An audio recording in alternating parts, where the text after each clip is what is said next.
always dreaded family dinners. The food was always perfect, the silver polished, the laughter loud. But none of it ever masked the tension in the air. At least not for me. To them, I was the polite disappointment. The cousin who never quite figured things out. The sister who chose poetry over practicality. The one who, despite her college degree, somehow failed to climb the ladder fast enough. At least, according to their standards. That evening was no different.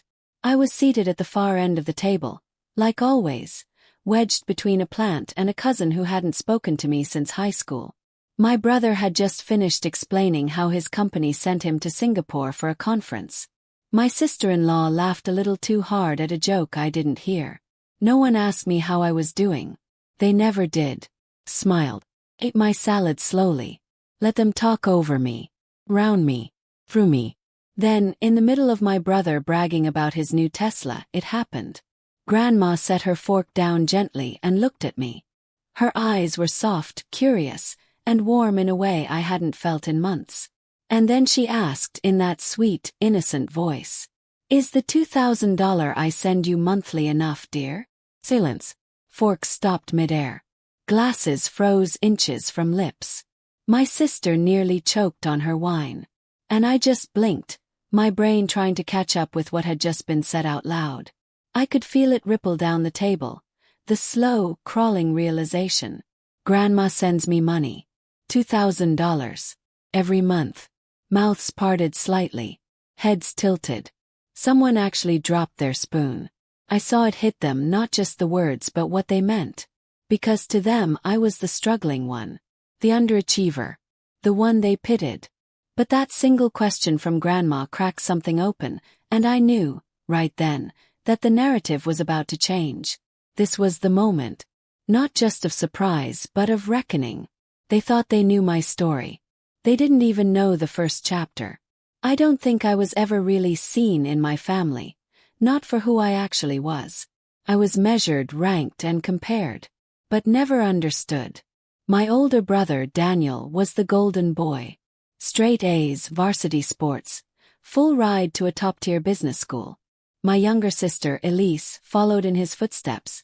Law review, corporate internship, the kind of girl who wore blazers in high school and pulled it off. Me. I loved books.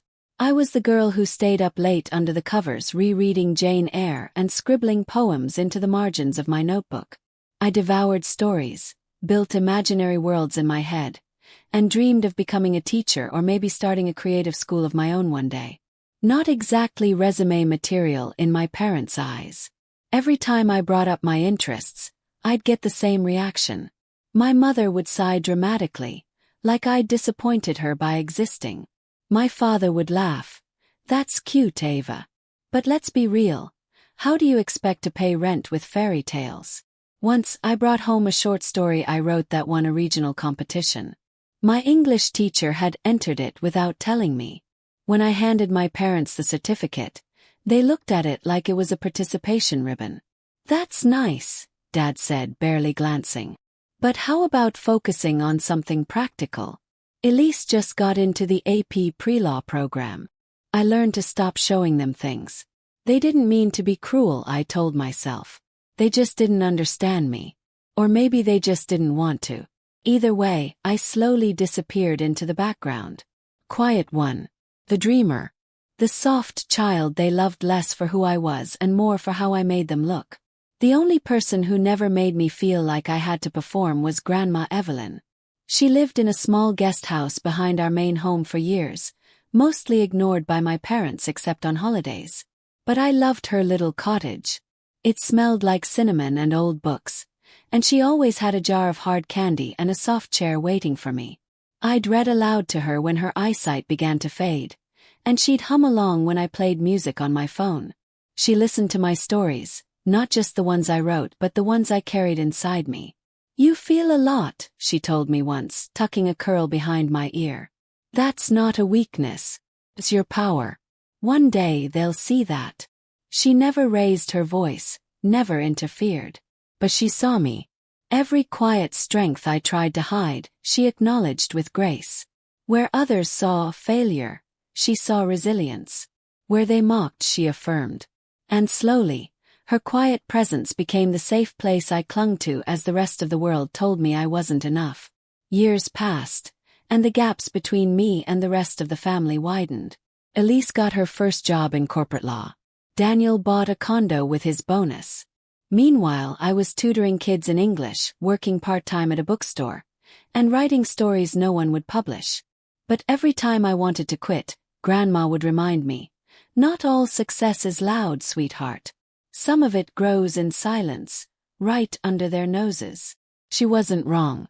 They just never bothered to look close enough. After college, I thought things would make sense. I had a degree in literature, a few internships behind me, a resume that looked okay. But reality hit like a storm. Full-time teaching jobs were scarce. Publishing barely paid. Most creative writing gigs wanted 5 years of experience just to get unpaid exposure. So I pieced together a life. I worked as a teaching assistant at a local community college, picked up tutoring hours at night, and on weekends I helped out at a used bookstore with creaky floors and a grumpy cat named Milton. It wasn't glamorous. I was tired a lot. I didn't take vacations. But I paid my rent, fed myself, and stayed afloat. My family didn't see it that way. "You've been out of school for how long now?" my dad asked one Thanksgiving, stuffing his mouth with turkey before I could answer. "When are you going to get serious about your future?" "I'm doing fine," I'd say. Always too quietly. Elise rolled her eyes once and muttered, "She's basically sponging off the system." They assumed I was lazy and ambitious, maybe even a little spoiled, for daring to think I could live outside the mold they set. I knew what they said about me when I wasn't around, that I was wasting potential, that Grandma was probably bailing her out. But they didn't know. They didn't know I was with Grandma every week. I helped her organize pills when her arthritis flared. I cleaned her fridge when she couldn't bend down. I read her poetry when her vision got too blurry to see the words she loved. I sat beside her in hospital rooms and translated the medical jargon the doctors threw around like candy. She never asked me to. She never had to. When I was a kid, she was the only person who made me feel like I mattered. This was never a repayment. It was simply love. Quiet, consistent, unconditional love. I didn't mention it to anyone. Not because I was trying to hide it, but because I knew they wouldn't care. They didn't visit her. Not unless there was a birthday or a photo op. They didn't see her the way I did. Fragile in some ways, yes, but still sharp, still proud, still the only person who asked how my writing was going and meant it. During one of those nights in the hospital, she took my hand and said, "Don't let them tell you what value looks like, Ava. They measure it in noise. But you create it in silence." I held on to those words when everything else felt too loud. Even when they mocked me. Even when they looked through me at family dinners. I stayed steady, even if quietly so. Because I knew what they didn't. I might not have had a title or a bonus or a car with leather seats. But I had purpose. And I had Grandma. It started one rainy afternoon with a broken heater and 2 cups of tea.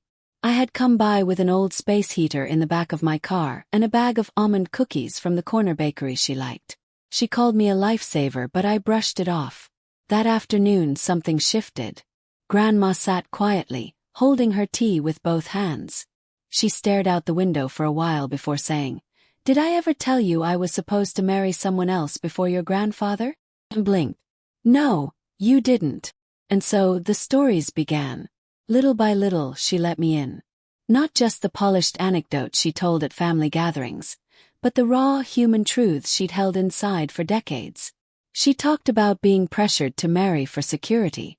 How she loved painting once but gave it up because it wasn't practical. About how chasing a respectable life had sometimes meant abandoning her own heart.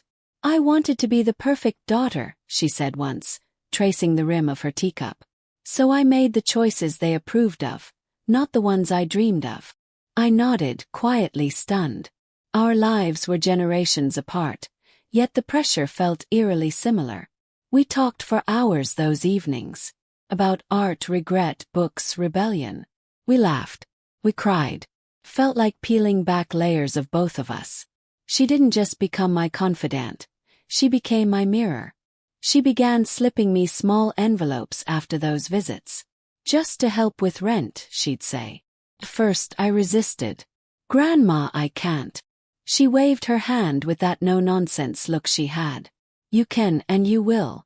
It's not charity, Ava. It's belief. I still hesitated. So she leveled with me. You're the only one who sees me as more than a wallet, she said softly. So let me help the one person who reminds me I'm still alive, not just existing. That one sentence cracked something open in me. I took the money, but more importantly, I took the message. She wasn't giving to me out of pity. She was giving because, in a world that often overlooked both of us, we saw each other clearly. I used those small gifts not just to survive, but to breathe a little, to write more, to create again. And every time I sat beside her, I remembered that connection doesn't always come from those who share your blood, but from those who truly share your spirit. Our bond wasn't loud or performative. It was quiet, steady, built on trust and shared wounds. A woman who had spent a lifetime being admired from a distance had finally let someone see her up close. And I was honored to be that someone. It started with a folder. A thick, leather-bound binder my grandmother pulled from her desk drawer one late evening, after a quiet dinner and a game of cards. She placed it between us on the dining table and said, "I've been waiting for the right person to help me with this." I glanced at it, then at her. "Me?" She nodded, serious. "You see me, Ava. Not as some aging matriarch or a bank account, but as a person. I want you to help me manage what I leave behind." Quietly. That was the beginning of a partnership no one else in the family knew about. The binder was filled with documents. Estate plans, investment accounts, properties I didn't know she owned, and notes about charitable giving she'd hoped to finalize before she passed. She had dreams, big ones, that had sat idle for years. Not because she lacked resources, but because she lacked trust. "I want to fund scholarships for girls like you," she said. "Girls who are told they'll never be enough unless they follow someone else's map." So I started learning. First, I felt like an imposter. I checked books out from the library, took online courses in estate planning and financial management, and watched hours of lectures. My grandmother, once the student of status and structure, now became my biggest cheerleader in rewriting both our legacies. We set up a trust. We researched donation laws. We evaluated ethical investment portfolios. She let me draft proposals, meet discreetly with lawyers, and ask questions she had once been too proud, or too intimidated, to ask herself. It wasn't long before I saw a gap. There were so many women like me. Creative, smart, driven, but shut out of conversations about money. Either labeled too soft to succeed in finance, or simply never taught how. And there were so few places where those lessons were accessible without shame or jargon. So I built something. It began as a private blog under a pseudonym. Called it Lighthouse Ledger, a name that felt like a whisper and a guide. I shared what I was learning: budgeting, investment basics, how to navigate contracts and taxes without fear. Then I turned it into a platform. I added downloadable templates, video tutorials, anonymous Q&As. I invited other women to contribute, to share stories of quiet financial courage. With my grandmother's blessing and her initial support, I kept everything anonymous. "I want you to be the brain behind it," she said. "Not the face. Let the work speak." First it was small. A few readers, then a few hundred. But it grew. Organically, powerfully. Teachers shared it with their students. Mothers with daughters. It wasn't just about money, it was about freedom. Freedom from shame, from inherited silence, from the belief that money was something we shouldn't touch or talk about. I could have stepped into the spotlight, claimed credit, shouted my work from rooftops, silencing every family member who ever called me useless. But I didn't, because I was building something better than validation. I was building peace. No one in my family knew. They still saw me as the girl who couldn't get her life together. Fine. Let them. Meanwhile, I helped Grandma open a scholarship fund. We funded small women-owned businesses in underserved communities. I created a mentorship network that paired financial advisors with young creatives who never learned to manage their first paychecks. all from the quiet of her living room, all in the spaces between hospital visits, teacups, and crossword puzzles. One evening, I asked her if she ever regretted not doing this sooner. She smiled. No. I just needed the right person to remind me I still could. And for the first time I realized something. The kindness she extended wasn't just the money. It was the chance to matter. To lead. To rise without needing to roar. She handed me her legacy, not to inherit, but to build upon. And I did. In silence. In grace. In kindness. Family dinners were always performances. Everyone arrived dressed for applause, designer watches flashing, filtered smiles stretching across tired stories. The table buzzed with humble brags. A new Tesla. Beach house. Promotions that sounded more like power plays. And then there was me. Ava. Glad you could make it. My cousin smirked as I walked in. I figured you'd be busy. Or, available. A few chuckles fluttered around the room. I smiled, polite as always. I took my seat quietly beside Grandma. She reached under the table and gently patted my hand. Her eyes, soft and sparkling with mischief, met mine like she already knew how this night would end. My uncle went on about his latest real estate deal, pausing only to sip his overpriced scotch. My aunt talked about renovating her third bathroom, because the marble just didn't pop. They passed dishes with passive jabs tucked between compliments. My sister leaned across the table at one point and asked sweetly, "So Ava, are you still doing that little thing with books or blogs or whatever?" He nodded. "Still working on a few projects."